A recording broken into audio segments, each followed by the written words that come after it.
మహాత్మా గాంధీ ఉపాధి హామీ పథకాన్ని పునరుద్ధరించాలని డాక్టర్ నర్రెడ్డి తులసిరెడ్డి డిమాండ్ చేశారు.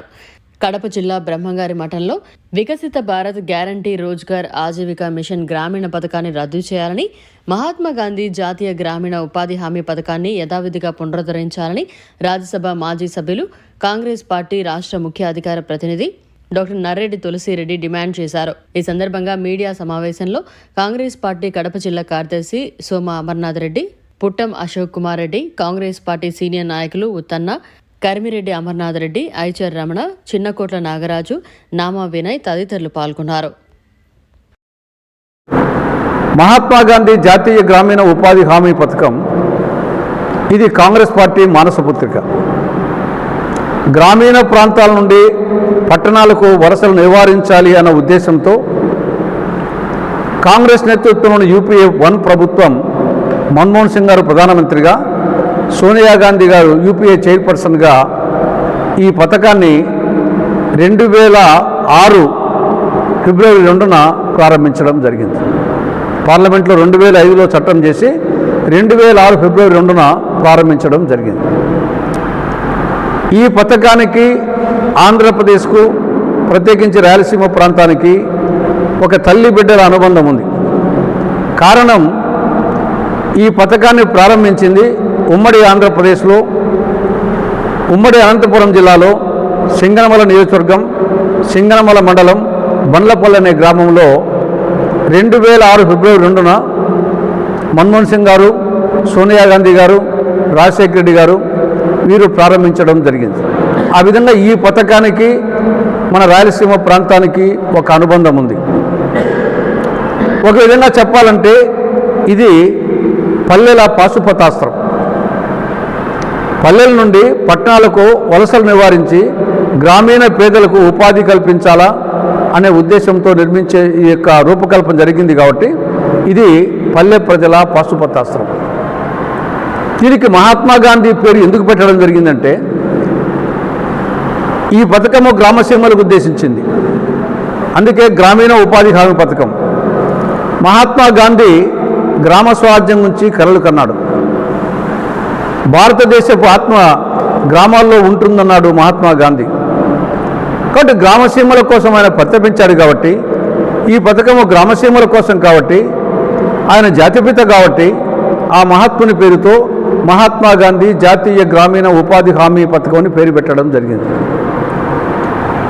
ఈ పథకం కింద రాష్ట్రాలకు ఆర్థిక వెసులుబాటు ఉండే విధంగా 90% నిధులు కేంద్రము, 10% నిధులు రాష్ట్రం భరించే విధంగా దీనికి రూపకల్పన జరిగింది. ఇందులో కేవలం ఉపాధి కాకుండా కొద్ది డెవలప్మెంట్ జరగాలనే ఉద్దేశంతో మెటీరియల్ కాంపోనెంటు, వేజ్ కాంపోనెంటు, మొత్తం ఖర్చులో 40% మెటీరియల్ కాంపోనెంటు, 60% వేజ్ కాంపోనెంట్ ఉండే విధంగా దీనికి రూపకల్పన జరిగింది. ఈ పథకం కింద గ్రామీణ ప్రజలకు ఉపాధి లభించడమే కాకుండా అనేక అభివృద్ధి కార్యక్రమాలు జరిగాయి. ప్రత్యేకించి మన రాష్ట్రంలో జగన్ ముఖ్యమంత్రిగా ఉన్నప్పుడు ఈ యొక్క గ్రామ సచివాలయాలు కానీ, ఈ యొక్క రైతు భరోసా కేంద్రాలు కానీ, ఇవన్నీ కూడా గ్రామీణ ఉపాధి హామీ పథకం కింద మెటీరియల్ కాంపోనెంట్ కింద వచ్చిన డబ్బులతోనే కట్టడం జరిగింది. ప్రస్తుతం కూటమి ప్రభుత్వం వీళ్ళు గొప్ప చెప్పుకుంటున్నారు, మేము రోడ్లు వేసామని. ఈ రోడ్ల మరమ్మతులన్నీ 25,000 కిలోమీటర్ రోడ్ల మరమ్మతులన్నీ, తర్వాత గోకులాలు, మినీ గోకులాలు, ఇవన్నీ కూడా ఈ ఉపాధి హామీ పథకము మెటీరియల్ కాంపోనెంట్ కింద వచ్చిన డబ్బుతో కట్టడం జరిగింది. కాబట్టి ఇటువంటి పథకాన్ని మొన్న డిసెంబర్లో, 2025 డిసెంబర్లో మోడీ గారి ప్రభుత్వం 2 మేజర్ మార్పులు చేయడం జరిగింది. ఒకటి, ఈ పథకం పేరు నుండి మహాత్మా గాంధీ పేరు తొలగించి వేరే పేరు పెట్టారు. ఆ పేరు నోరు కూడా తిరగదు. వికసిత భారత్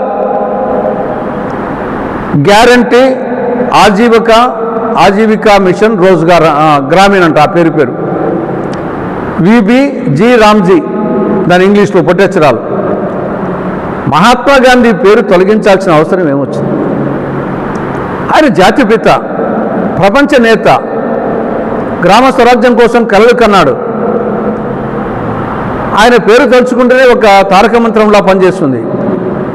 కొత్త పథకానికి పేరు పెట్టడం కాదు, ఉన్న పథకం పేరు తీసేయడం అంటే, మహాత్మా గాంధీ పేరు తీయడం అంటే ఇంతకంటే పాపం మరొకటి ఉండదు, ఇంతకంటే ద్రోహం మరొకటి ఉండదు. గాడ్సే కేవలం ఒక్కసారే భౌతికంగా గాంధీని చంపేశాడు.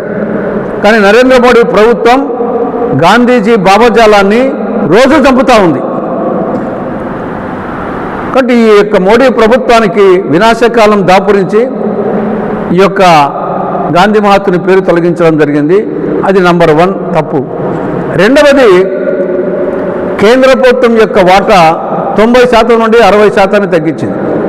ముందేమో 90% కేంద్రము, 10% రాష్ట్రము. ఇప్పుడు 60% కేంద్రము, 40% రాష్ట్రం పెట్టుకోవాలంట. రాష్ట్రాల ఆర్థిక పరిస్థితి ముందుగానే ఆడికాడికుంది. ఎస్పెషల్లీ మన ఆంధ్రప్రదేశ్ అప్పుల ఊపిలో కొడుకుపోతూ ఉంది.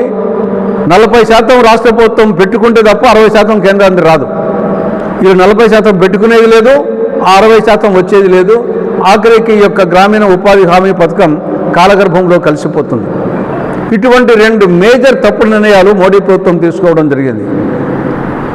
ఇది తీసుకునేదానికి, ఈ చట్టం అయ్యేదానికి కారణం మళ్ళా చంద్రబాబు నాయుడు, జగన్, పవన్ కళ్యాణ్ కారణం.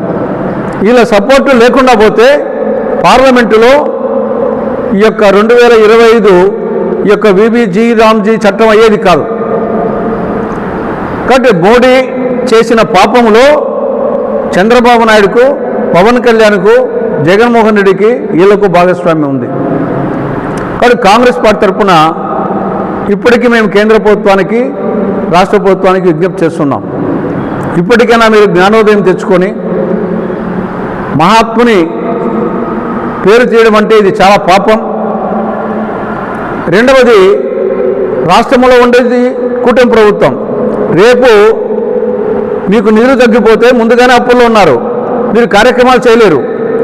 కాబట్టి మీ ప్రభుత్వాన్ని కూడా ఇది వచ్చేసి ప్రమాదంలోకి వస్తుంది. ఇప్పటికైనా కేంద్ర ప్రభుత్వం మీద ఒత్తిడి తెచ్చి నరేంద్ర మోడీ గారు ఈ యొక్క కొత్త చట్టాన్ని రద్దు చేసుకొని మళ్ళా పాత చట్టం మహాత్మా గాంధీ జాతీయ గ్రామీణ ఉపాధి హామీ పథకాన్ని పునరుద్ధరించే విధంగా చేయాలని అటు మోడీ ప్రభుత్వానికి, ఇటు రాష్ట్రంలో కూటమి ప్రభుత్వానికి కాంగ్రెస్ పార్టీ విజ్ఞప్తి చేస్తూ ఉంది.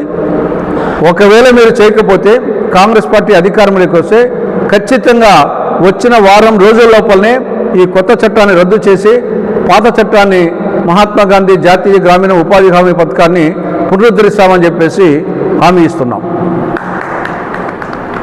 మరిన్ని అప్డేట్స్ కోసం మన HN9 టీవీ ఛానల్ని సబ్స్క్రైబ్ చేసుకోండి.